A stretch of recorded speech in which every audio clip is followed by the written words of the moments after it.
My name is Jesse McPhee, and today I'm going to show you how to get started MIG welding.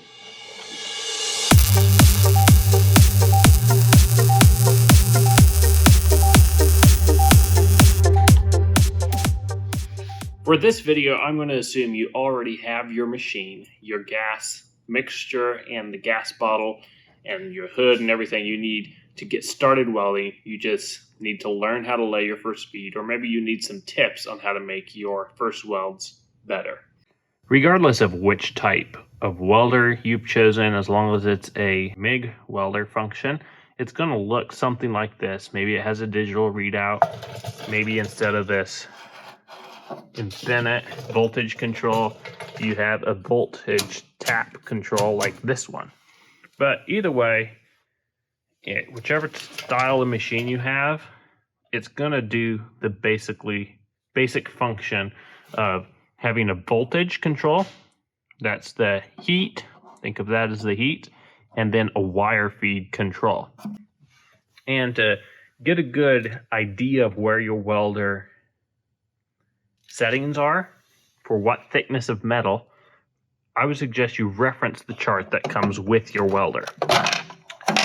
So for this particular welder, it's an Ironman 240.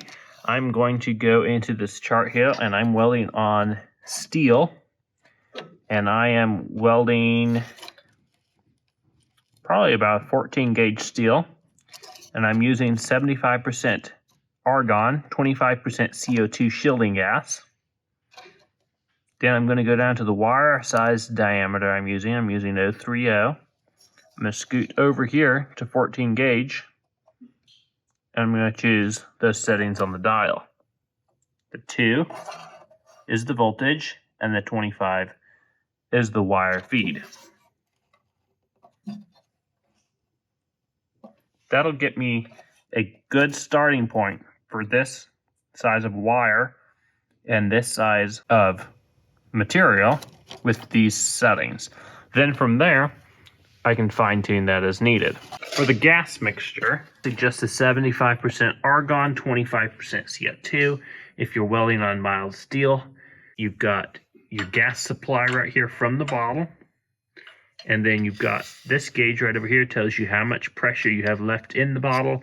And this tells you your cubic feet per hour of shielding gas. Anywhere between 15 and 20 is usually pretty good. Sometimes you can go a little lower, down towards 10, but I'll show you what you'll look for as far as signs of not enough gas, and know if you need to increase the pressure. And you can increase the pressure just using this knob right here. That's more, and this is less. Here are a few different styles of welds and some problems happening as well. Here on the right hand side, we have a good weld. Right there is a good weld. And right there is a good weld. Those are all just different styles and examples of a good weld. This right over here is good amount of heat, too much wire feed. That's what that's showing. You can see the penetration's good on it, but there's just way too much wire feed. It's all humped up and doesn't look good. This one right here, on the contrary, it's too hot. I mean, maybe the wire feed's good, but there's so much heat here, and you can see it just undercut the metal. That's what it's called there, where it gouges out the base layer and doesn't actually fill it up with the filler wire, and that creates a very weak joint. Over here on the end, we've got a weld that's lacking enough shielding gas. In this case, I turned the gas completely off to demonstrate. And then this right here is probably good wire feed, just not enough heat to get that penetration into the base material.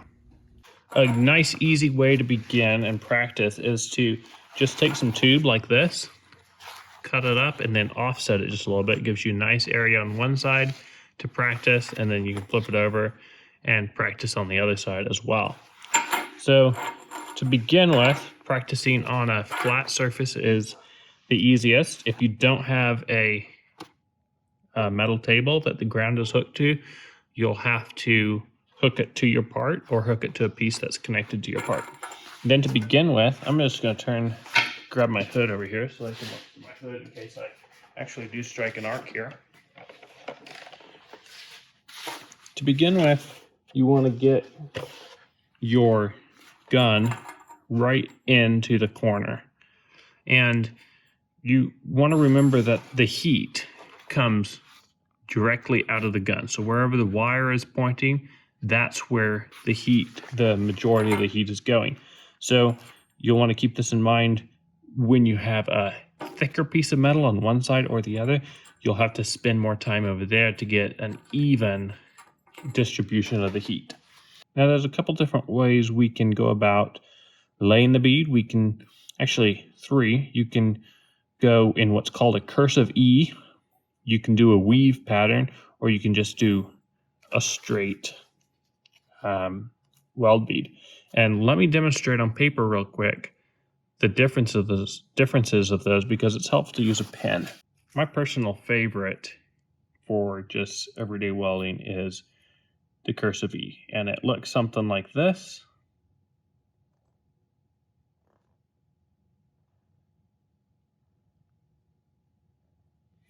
And that produces a very nice looking weld like this one right here. And you can see the more consistent you can be in your spacing of that E, that's what creates those beautiful little ripples in the weld. Now this one right here is also a cursive E, but it's just done a little faster in what's called it's whipped. So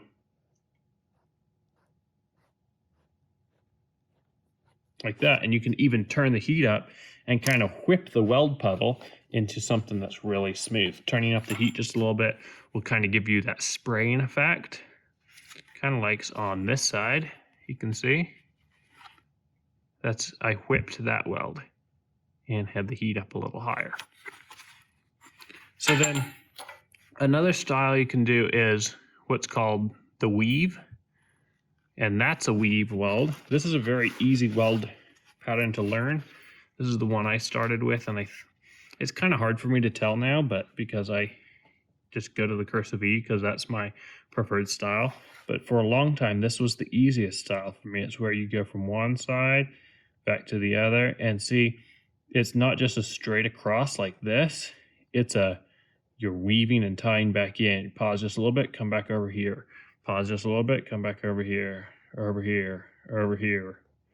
And it takes a little while to be consistent, to get consistent lines on your weld. You can see even here on a little bit on this one, I start out just a little fat right here, got a little narrower, and then did pretty good through here, and then had one that didn't come out. So it's not as consistent there. But either one of these styles works really well. And then when you're filling the gap, sometimes just doing a straight line is all that's needed to fill that gap in. So now, bringing back the machine, when you go to lay your weld, you want to get that gun into the corner there. Let me see if I have a piece that's not so... I'll just show you on this one anyway. You want to get your gun into that corner like so, and then pull the trigger, pause for just a little bit in the corner, and then come out for the weave like this. Come over here, and you notice I'm tipping my gun just a little bit to transfer the heat, because if I just do this, then the heat is all staying that way. I want to, as you come this way, you tip it just a little bit, come back this way, come back this way. Along with that, you want to get your speed just right so that you aren't just staying in the same spot. If you do that, you'll start kind of like hearing pop, pop, pop, goosh sounds. That's where you're just creating a big, nasty pool of molten metal. You don't want to go too fast, otherwise you'll start like click, click, click, click. The welder won't be able to penetrate fast enough, and you'll just leave kind of a nasty looking weld as well. So there's a fine line between going too fast and going too slow. And let me just demonstrate here so you can see what it looks like. I'm going to show you what going too slow looks like to begin with. Let's start on this side.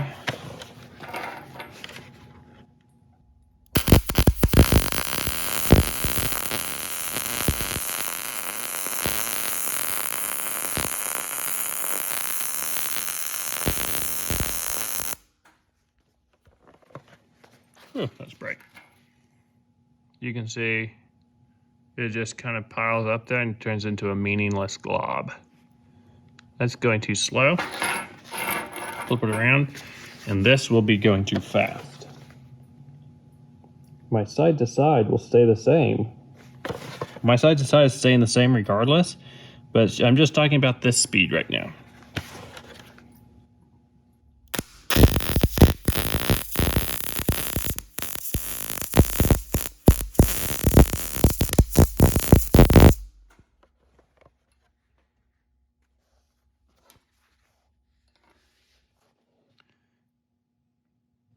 And you can see that just spreads the metal all out, and you could hear the difference as well. Now I'm going to show you what it looks like to have too long of a lead wire.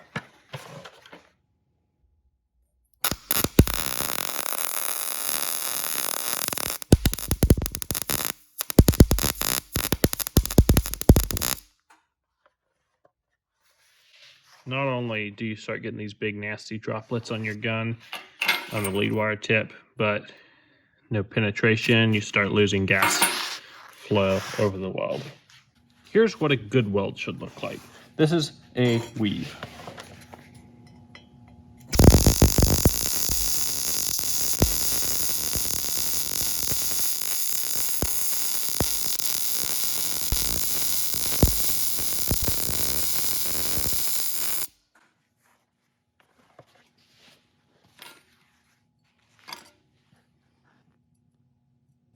Depending on your material, depending on thickness, depending on orientation, you'll have to go slower or adjust your feed speeds or adjust your angle of your gun. It's all an art and learning how to do it.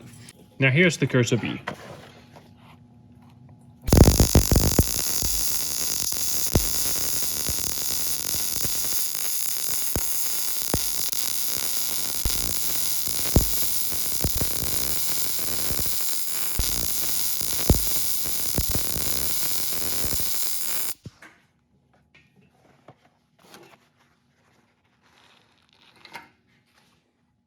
And you see that one's a little different style, but a good weld as well. Sometimes you'll have issues with the head of your torch. You can look, if you see right in there, it starts to develop some spatter. If it'll focus. These are called Mig pliers, and they're really helpful. You don't have to use them, but they're convenient. They help you take apart the gun. This piece just pops right off.